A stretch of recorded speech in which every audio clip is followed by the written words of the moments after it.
Americans, the how and the why of our beloved republic are so much better known and understood than the who. The United States of America was born in 1776, but it was conceived 169 years before that. The earliest settlers had watered the New World with much sweat.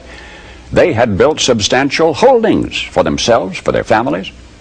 And when the time came to separate themselves from a tyranny an ocean away, at best it meant starting all over again after the ravages of war.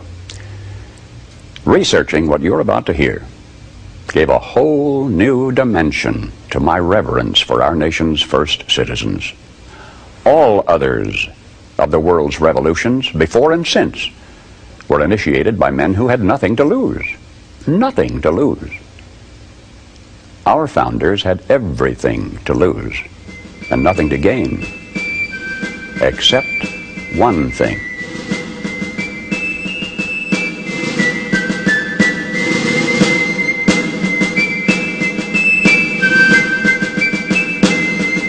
Hello, Americans. I'm Paul Harvey.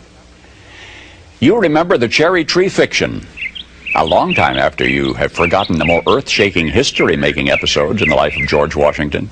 You have misplaced in your memory the details of Ben Franklin's statesmanship, but you remember his flying a kite. Joyce Kilmer was a great military hero, but the only thing you personally recall about him is his poetic tribute to trees.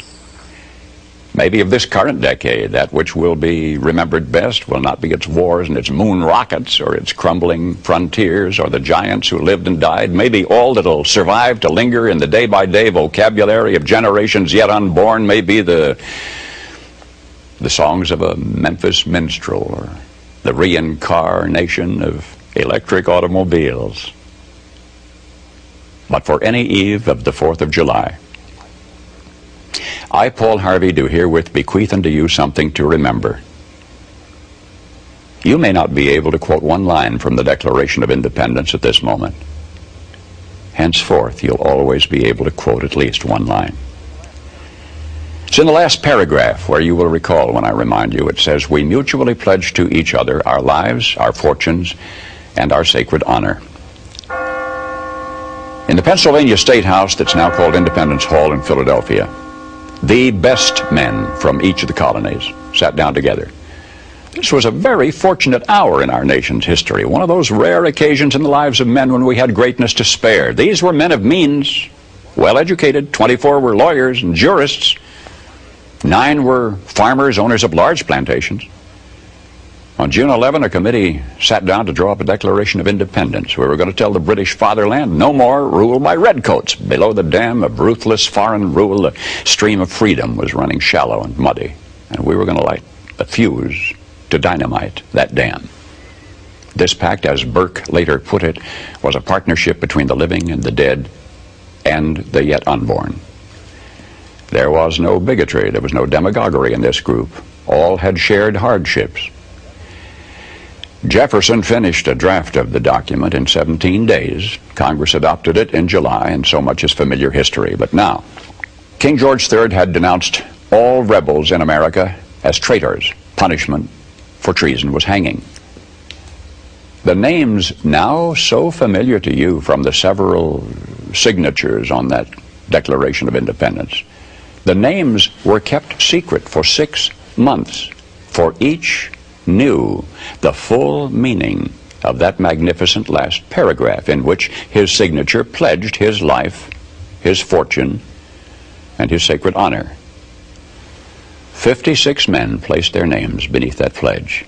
56 men knew when they signed that they were risking everything. They knew if they won this fight, the best they could expect would be years of hardship in a struggling nation. And if they lost, they'd face a hangman's rope. But they signed the pledge. And here is the documented fate of that gallant 56. Carter Braxton of Virginia, wealthy planter, trader, saw his ships swept from the seas. To pay his debts, he lost his home and all of his properties and died in rags. Thomas Lynch Jr., who signed that pledge, was a third-generation rice grower, aristocrat, large plantation owner. After he signed, his health failed. His wife wife and he set out for France to regain his failing health. Their ship never got to France, was never heard from again. Thomas McKean of Delaware was so harassed by the enemy that he was forced to move his family 5 times in 5 months. He served in Congress without pay, his family in poverty and in hiding. Vandals looted the properties of Ellery and Clymer and Hall and Gwinnett and Walton and Hayward and Rutledge and Middleton. Thomas Nelson Jr. of Virginia raised $2 million on his own signature to provision our allies, the French fleet. After the war, he personally paid back the loans, wiped out his entire estate, and he was never reimbursed by his government. In the final battle for Yorktown, he, Nelson, urged General Washington to fire on his, Nelson's, own home, which was occupied by Cornwallis. It was destroyed. Thomas Nelson Jr. had pledged his life, his fortune, and his sacred honor. The Hessians seized the home of Francis Hopkinson of New Jersey. Francis Lewis had his home and everything destroyed, his wife imprisoned. She died within a few months. Richard Stockton, who signed that declaration, was captured, mistreated, his health broken to the extent that he died at 51. His estate was pillaged. Thomas Hayward Jr. was captured when Charleston fell. John Hart was driven from his wife's bedside while she was dying. Their 13 children fled in all directions for their lives. His fields and grist mill were laid waste. For more than a year he lived in forests and caves and returned home after the war to find his wife dead, his children gone, his properties gone, and he died a few weeks later of exhaustion and a broken heart. Lewis Morris saw his land destroyed, his family scattered. Philip Livingston died within a few months from the hardships of the war. John Hancock, history remembers best due to a quirk of fate rather than anything he stood for. That great sweeping signature attesting to his vanity towers over the others. One of the wealthiest men in New England. And yet he stood outside Boston one terrible night of the war. And he said, "Burn Boston, though it makes John Hancock a beggar, if the public good requires it." So he, too, lived up to the pledge. Of the 56, few were long to survive. 5 were captured by the British and tortured before they died. 12 had their homes from Rhode Island to Charleston sacked, looted, occupied by the enemy, or burned. 2 lost their sons in the army. 1 had 2 sons captured. 9 of the 56 died in the war from its hardships or from its more merciful bullets. I don't know what impression you had of the men who met that summer in Philadelphia. But I think it's important that we remember this about them. They were not poor men. They were not wild-eyed pirates. These were men of means. They were rich men, most of them, and had enjoyed much ease and luxury in their personal living.